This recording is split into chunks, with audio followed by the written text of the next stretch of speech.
Fala pessoal, 2025 já chegou. E me diz uma coisa, mas seja sincero, hein? Como anda a sua relação emocional com esse momento? Você está mais otimista ou mais angustiado? No vídeo de hoje, vamos explorar essas emoções e o que fazer com elas. Então, fica comigo até o final. Confesso que eu demorei um pouco para poder gravar esse vídeo. Eu não queria que fosse apenas um vídeo de educação financeira, com dicas, orientações, nada disso.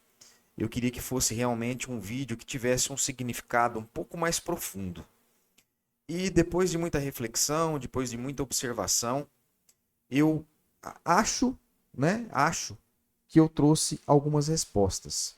Não sei se vocês vão concordar com o que eu vou dizer aqui, mas para mim são respostas importantes que eu penso que vai me ajudar bastante para conduzir esse novo ano que se inicia. Eu penso muito que cada pessoa vive um momento diferente. Cada pessoa tem uma conexão, né, diferente. E por isso que eu demorei para gravar esse vídeo, porque eu pensei que esse tema, esse assunto, pudesse de uma forma geral abranger e tocar toda pessoa que pudesse assistir esse vídeo. Eu sei que é uma missão um pouco difícil, mas esse seria o meu objetivo, né? E pensando nisso, né, eu refleti e pensei em algumas coisas. Primeiro, como eu disse, cada pessoa vive um momento diferente, com objetivos diferentes. Então é comum a gente às vezes começar esse ano pensando assim: "Ah, eu quero ser mais rico. Ah, eu quero trocar meu carro, eu quero comprar uma casa melhor, eu quero ganhar mais, eu quero fazer uma viagem dos sonhos com a minha família". Logicamente que tudo isso é válido, eu acho que tudo isso é importante. Porém, as pessoas possuem objetivos diferentes. E às vezes, a gente acaba que compartilhando isso, né? Comentando isso, que às vezes é normal. A gente está numa roda de amigos e a gente acaba falando: "Ah, o meu objetivo para 2025, para o ano novo, é fazer isso. Ah, o objetivo da minha família é fazer aquilo. Ah, eu quero fazer isso para o meu filho e tal". Mas às vezes a gente esquece que pode ter alguma pessoa ali naquele momento que não está na mesma conexão que a gente, né? Que ela não se preocupa muito em relação financeira com as coisas. E às vezes a gente acaba que compartilhando certas coisas que, na verdade, a gente poderia guardar para a gente ou guardar para as pessoas que estão, melhor dizendo, envolvidas nesse projeto. E aí eu acabei me perguntando, né? Eu acho que essa é uma pergunta interessante, né? Será que realmente tudo que a gente precisa fazer nesse novo ano que se inicia é por dinheiro? Será que a gente precisa começar um ano buscando conquistar mais as coisas, enriquecer mais, ganhar mais dinheiro, né? Ou cada vez mais ter metas a ser batidas, metas a ser conquistadas? Mas e se você não tiver nada disso, se você não tiver esse pensamento? E se você viver uma vida aonde dinheiro não é tão importante assim para você? Será que, se você for essa pessoa, você pode estar sendo julgado como uma pessoa preguiçosa ou como uma pessoa que é desmotivada? Será?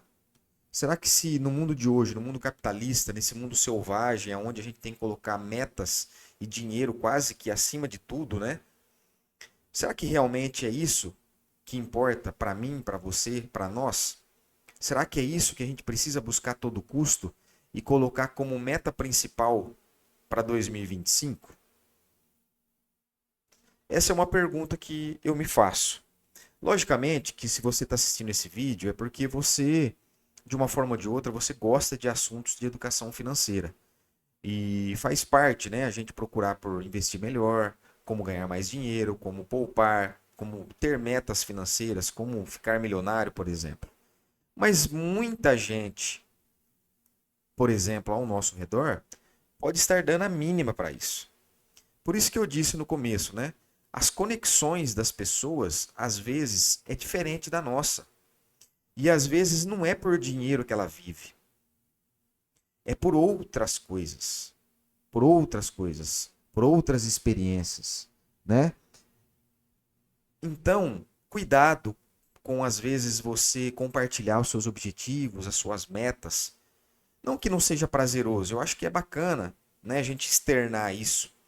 Mas às vezes as pessoas que estão à nossa volta não estão na mesma conexão do que a gente.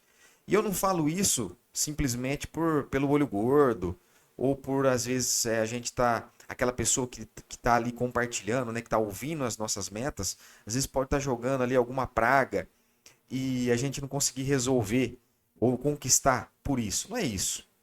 Mas eu quero trazer aqui uma, uma experiência que eu tive agora no final do ano, né? E até como eu falei para vocês, eu fiquei muito atento, eu observei muitas pessoas para poder tirar algum significado ou encontrar algumas respostas para que eu pudesse compartilhar aqui com vocês, né? E que fosse realmente um vídeo muito significativo. E eu observei duas coisas, né? Agora no final do ano de 2024 teve uma loteria, que é a Mega Sena, onde o prêmio foi muito grande, né? Então, assim, muita gente jogou, era um assunto que acabou permeando ali as rodinhas, as famílias, né? E muita gente fez bolão, muita gente tentou aí dar um palpite, fazer um jogo e tal. E nessa situação, eu lembro que a gente passou, né, o final de ano na casa do meu. Passei o final do ano na casa dos meus pais, que é uma cidade no interior, e ela é muito pequena, e a gente passou ali na rua. E no final da madrugada ali e tal, as pessoas começaram a passar, né? Algumas a pé, por exemplo, que moravam ali por perto. E como é uma cidade pequena, a gente acaba conhecendo muita gente, pessoas muito próximas. E passou uma pessoa, né? Uma mãe, ela é solteira, um único filho. E a gente comentando sobre a loteria, sobre o prêmio, sobre o valor, os números que tinha sorteado, quem tinha ganhado, aonde que tinha saído o prêmio. Se fosse eu, o que que eu faria com o dinheiro? Se fosse o outro, o que que o outro faria? E essa mãe, ela falou assim, olha, eu não tô nem aí pra loteria. Porque o que eu tinha de mais importante na minha vida, o que eu tinha de mais rico na minha vida, eu perdi, que foi meu filho. Então, por que que eu vou perder tempo com isso? Isso não faz sentido pra mim. Não é com isso que eu tô conectada. Não é pra isso que eu vivo. Eu, infelizmente, hoje eu vivo um luto, porque eu só tenho um filho e eu perdi ele. Eu não tenho mais ninguém na vida, só tinha ele. Então eu não dou atenção para isso. Não é por isso que eu vivo, e não é para isso que eu vivo. O dinheiro já não faz mais parte da minha vida. Fica em segundo plano hoje. E logicamente que você fica assim meio sem chão, né, quando você ouve uma situação como essa, porque o luto é muito difícil. A gente precisa respeitar o luto das pessoas. E às vezes a gente, igual eu disse, né, a gente tem momentos, a gente está num momento que às vezes as nossas metas elas são totalmente diferentes das metas das outras pessoas, até pelo momento que as pessoas vivem, né? E quando a gente ouve uma situação como essa, quando a gente se coloca numa situação como essa, onde a gente sabe que o luto, que perder uma pessoa que a gente gosta, às vezes vai demorar um pouco para acontecer, mas ela vai acontecer, porque a única certeza que a gente tem é a morte. Faz a gente refletir um pouco sobre as outras coisas da vida, né? Então isso foi muito marcante para mim. Eu acho que isso trouxe um aprendizado muito importante que eu quero falar um pouquinho para vocês mais abaixo. E a outra situação também que eu me deparei agora nesse final do ano foi uma frase assim, né? A gente tava almoçando e tal, e aí uma pessoa falou assim: ah, aquela pessoa ali ela tem uma capacidade muito grande de fazer dinheiro. Aquela pessoa é muito esperta, ela faz muito dinheiro. Se ela se vira, se ela precisar fazer dinheiro rápido, ela faz. E isso acaba trazendo para nós, por que que eu trouxe esse pensamento, essa frase? Porque acaba trazendo para nós um pensamento de comparação. E às vezes a gente se pega comparando muito com as pessoas. Ah, eu não tenho dinheiro, fulano vive uma vida luxuosa. Ah, eu trabalho tanto, mas o fulano parece que trabalha pouco e tem muito mais do que eu, conquista muito mais do que eu. Então, essa comparação E esse luto, né, são duas experiências que eu pude vivenciar. Logicamente que o luto é uma coisa muito que me marcou bastante, né? Porque ele vem carregado de uma tristeza e tal. E também a gente o que a gente pode fazer, né? A gente não tem como, a gente pode consolar, mas a gente não, às vezes não consegue tirar aquela dor, a gente não consegue substituir a ausência das pessoas, né? E a comparação também. Então foram duas coisas que eu me atentei, que eu me deparei nesse final de ano. E pesquisando um pouco para poder trazer esse conteúdo aqui para vocês, eu vi de alguns especialistas, principalmente de psicólogos, que sobre a síndrome do final do ano. Até aconselho vocês a procurarem sobre isso na internet, logicamente, que tome cuidado com as referências, mas pelo menos o vídeo que eu assisti, ele é muito bacana. E ele falava sobre isso, né, a síndrome do final do ano. E assim, não é uma doença, logicamente, não precisa de remédio, não precisa de médico para ser tratado. Ele é apenas um fenômeno. E esse fenômeno, né, eu até fiz algumas anotações aqui, lógico que eu vou passar por cima delas, que são bastante coisas, mas o vídeo era muito rico. E eu anotei até para estudo próprio, né, porque eu penso assim, é, eu gostei dessa palavra quando eu pensei nela, conexão. Eu penso também que a educação financeira ela é cheia de conexões, certo? Ela tem muitas conexões. E uma das conexões que a educação financeira tem é a emocional. Então eu sempre falo, né? Se você quer cuidar do dinheiro, do seu dinheiro, não se esqueça de cuidar da sua saúde também. Principalmente a saúde emocional, porque são duas coisas que acompanham, que vêm junto. Se você vive um desequilíbrio financeiro, provavelmente seu emocional também está desequilibrado. Se você vive uma situação onde você guarda muito dinheiro e você não vive também o presente, com certeza você tem alguma coisa aí emocional, alguma coisa que vem lá de trás que pode estar atrapalhando nisso, né? Então, assim, sempre a gente tem que buscar por um equilíbrio, é o que eu penso. E às vezes quando a gente está desequilibrado é porque emocionalmente ou alguma coisa interna pode estar precisando aí de um cuidado especial. Então, o que essa especialista falava, né? Que essa síndrome no final do ano, ela costuma acontecer ali entre novembro e no finalzinho de novembro, mais ou menos, que é onde se aproxima as festas de finais de ano. Isso gera muita ansiedade, muita depressão, muito estresse e principalmente angústia. Por que da angústia? Porque a gente aumenta muito a comparação. Lembra que eu falei lá de cima, né? Que uma das experiências que eu ouvi foi de a gente se comparar a pessoas. E aí a gente começa a olhar a rede social, a gente se compara, vê fotos, vê famílias, vê pessoas próximas a gente vê aquele estado de euforia, fotos muito alegres, com muita gente. E a gente vai entrando nesse estado de angústia, de estresse, de depressão, de ansiedade, porque às vezes a gente não está vivendo aquele momento. O final do ano também é marcado por muitos encontros, né? Famílias. E ela falou também disso que eu falei para vocês, do luto, aonde tem pessoas que perderam pessoas, às vezes é o primeiro ano daquela perda, né? Então tem muito luto, tem saudade, as lembranças, ou por outro lado, tem as lembranças, né, que foram muito marcantes da época de infância, sejam lembranças boas ou lembranças não tão boas assim. E às vezes isso é muito silencioso, né? E traz um desconforto para a pessoa, para a gente. Por que é silencioso? Porque, como é marcado por um momento de muita felicidade, você silencia porque você não quer externar isso para ninguém. Porque você fala assim, como é que eu posso viver um momento de tristeza se o final do ano parece que tem que ser um momento de alegria, de euforia, de conquistas, de metas. Então, foi muito engraçado, né, pensar nisso, que existe essa síndrome de final de ano, né?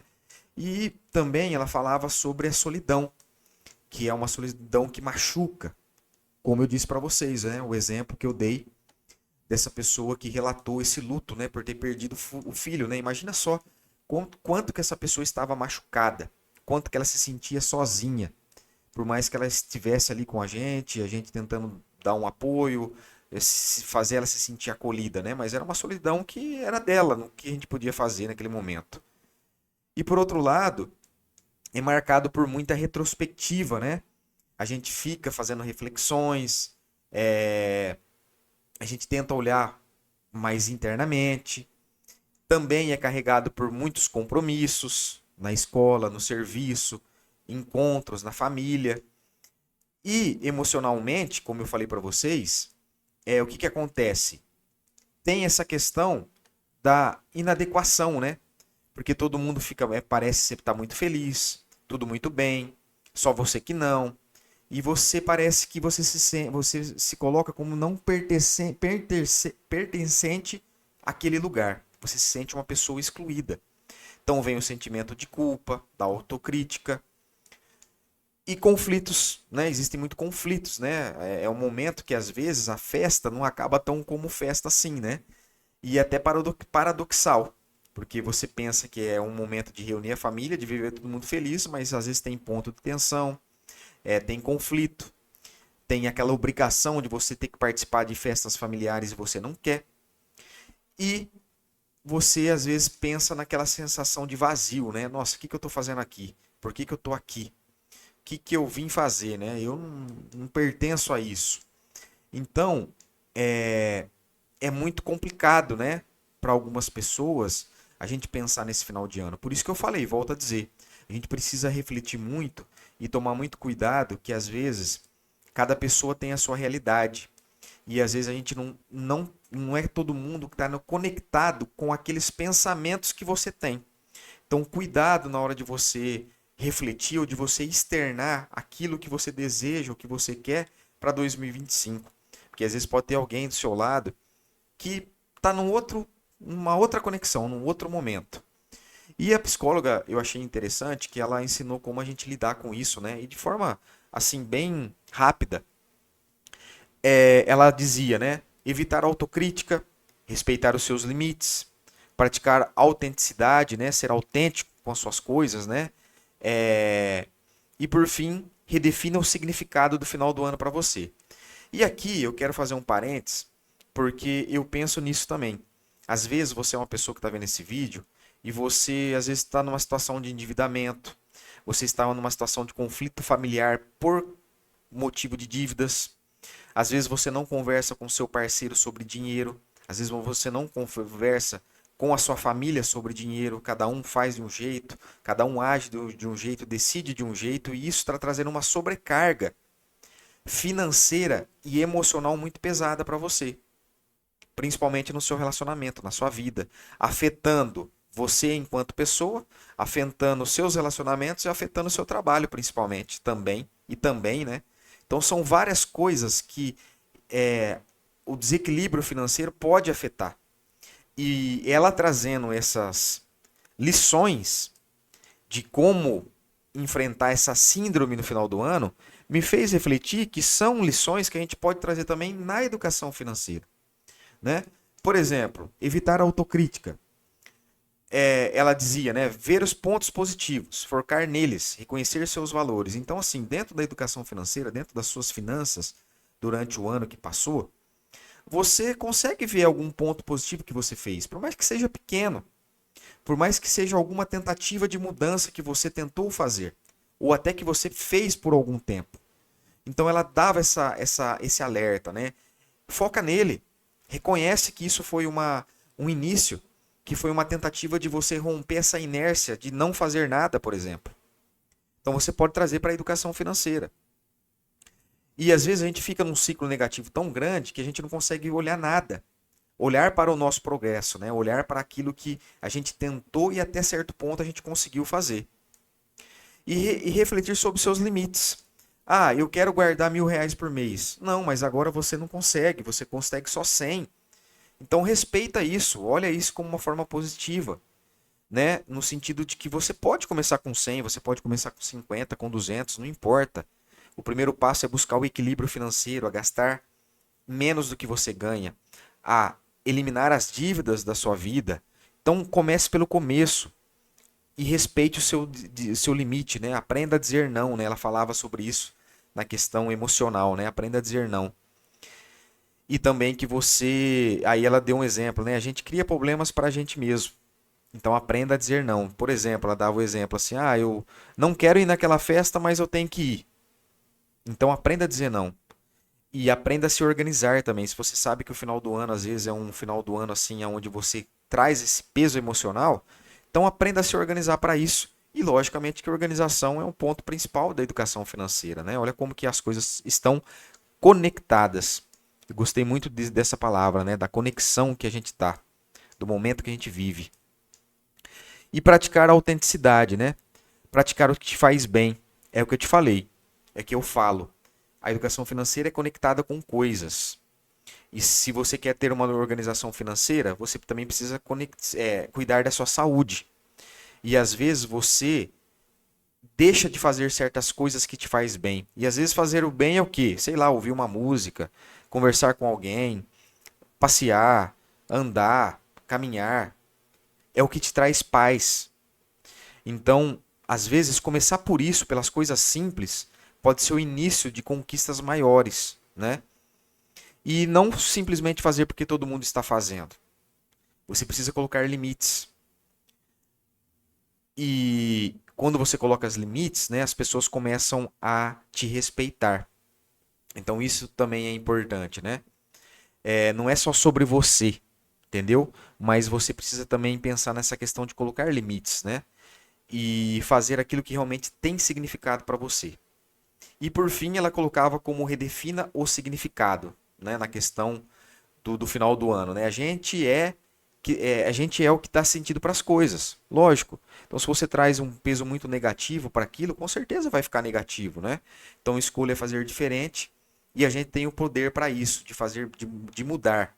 E, logicamente, que está conectado com a educação financeira.